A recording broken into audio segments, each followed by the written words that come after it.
नमस्ते students.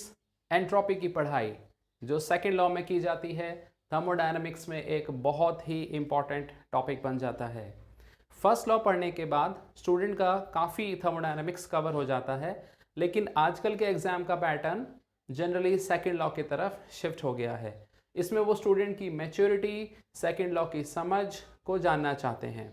Second law थोड़ा सा फिलॉसफिकल है, डीप है, और इसके जो इम्प्लीकेशंस हैं वो फर्स्ट लॉ की तरह डायरेक्ट और परसीवेबल नहीं हैं।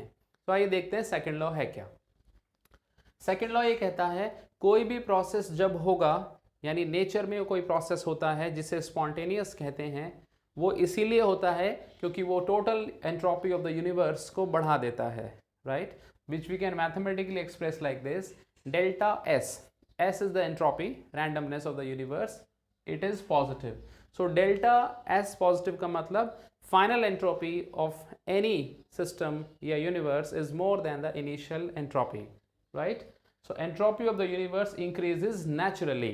Spontaneous process को natural भी कहा जाता है क्योंकि वो अपने आप होते हैं, right? Entropy क्या होती है? Entropy is the degree of randomness in a system.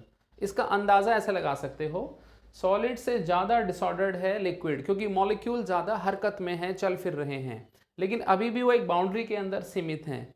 और उससे भी ज़्यादा डिसऑर्डर्ड है उसकी भाप, यानी अमाउंट सेम रखा जाए तो स्टीम की एंट्रोपी वाटर से ज़्यादा होगी और वाटर की एंट्रोपी सॉलिड से ज़्यादा होगी। ये चीज़ हम एक्सपीरियंस कर सकते हैं। दूसरा केस देखिए, प्योर चीज़ों की एंट्रोपी मिक्स चीज़ से हमेशा कम होती है। So when you make mixtures you get more entropy. अब एंट्रोपी का फॉर्मूला हमारे पास दो तरह से है। एक तो मैक्सवेल बोल्ट्जमैन ने दिया कि अगर आप एब्सोल्यूट वैल्यू ऑफ एंट्रोपी चाहते हो तो आपको ये पता लगाना पड़ेगा कि मॉलिक्यूल्स का, पार्टिकल्स का जो अंदर अरेंजमेंट है वो कितने तरह से हो सकता है। इसे कहते हैं माइक्रोस्टेट्स, और ये है Boltzmann constant. This formula is not that much in use in 12th class, but this formula is very useful. This is coming from Carnot. Carnot ने कहा if you give heat reversibly to any system then you can get the entropy like this. Temperature constant है तो इस तरह, और temperature variable है तो integrate करके। लेकिन दोनों में एक बात कॉमन है, एंट्रोपी एक स्टेट फंक्शन है।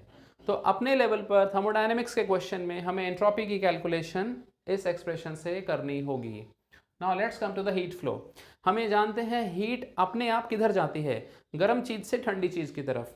तो आइए देखें, सपोज ये हॉटर ऑब्जेक्ट है और ये कोल्डर है, तो T2 is more than T1, और मान लीजिए थोड़ी सी हीट इधर फ्लो हुई, तो इस सिस्टम के लिए -Q एक्सोथर्मिक, इसके लिए +Q एंडोथर्मिक। अब आइए एंट्रोपी निकालते हैं। -Q/T2 इसके लिए और +Q/T1 इसके लिए। अब आप Q को कॉमन लेके देखेंगे तो आप ये पाएंगे 1/T1 बड़ा है क्योंकि T1 डिनोमिनेटर में है और T1 छोटा है। दैट मीन्स हीट जब नेचुरली इधर से इधर जाएगी तो वो एंट्रोपी को बढ़ाएगी। यानी ऐसा कभी नहीं होगा कि हीट अपने आप उठकर ठंडी चीज से गर्म चीज में चली जाए। और इसमें एक चीज और, जब T1 T2 सेम हो जाएंगे तो थर्मल इक्विलिब्रियम आ जाएगा और इक्विलिब्रियम पर डेल्टा S 0 हो जाएगा, यानी कुछ प्रोसेस हो ही नहीं रहा। अब बहुत ही काम का रिजल्ट, आइडियल गैस के लिए आपको ये एक्सप्रेशन मेमोराइज कर लेना चाहिए, NCV/ln T2/T1 plus NR/ln V2/V1, and you can transfer it into pressure, NCP/ln T2/T1 minus NR/ln P2/P1। Minus इसलिए आया because we have used PV = nRT for this transformation. अब इस एक्सप्रेशन का बहुत इंपॉर्टेंट एप्लीकेशन, एडिमेटिक प्रोसेस में हमने पढ़ा है कि हम रिवर्सिबली अगर जाते हैं और इरिवर्सिबली जाते हैं और हम इनिशियल स्टेट सेम रखते हैं तो फाइनल स्टेट दोनों की अलग होगी। रिवर्सिबली आप जिस टेम्परेचर तक पहुंचोगे उससे हायर टेम्परेचर तक आप irreversibly पहुंचोगे। So if you use this thing over here and subtract two entropies, तो आप ये पाएंगे रिवर्सिबल एडियाबैटिक की एंट्रोपी 0 होती है, और यहाँ पर T2 T1 का रेशियो आ गया T2 T2 का। T2 irreversible is always more than T2 reversible। ये स्टूडेंट को हमेशा याद रखना चाहिए, चाहे एक्सपेंशन हो चाहे कंप्रेशन हो। अगर एडियाबैटिक प्रोसेस है तो इरिवर्सिबल प्रोसेस की टेम्परेचर रिवर्सिबल के मुकाबले ज़्यादा आएगा, यानी ये फाइनल चीज़ पॉजिटिव हो जाएगी। और रिवर्सिबल एडियाबैटिक में एंट्रोपी चेंज होता ही नहीं क्योंकि Q रिवर्सिबल 0 है। दैट मीन्स इससे सिद्ध हुआ कोई भी इरिवर्सिबल प्रोसेस हो उसमें एंट्रोपी हमेशा बढ़ती है। तो these are the important tips for entropy and the second law.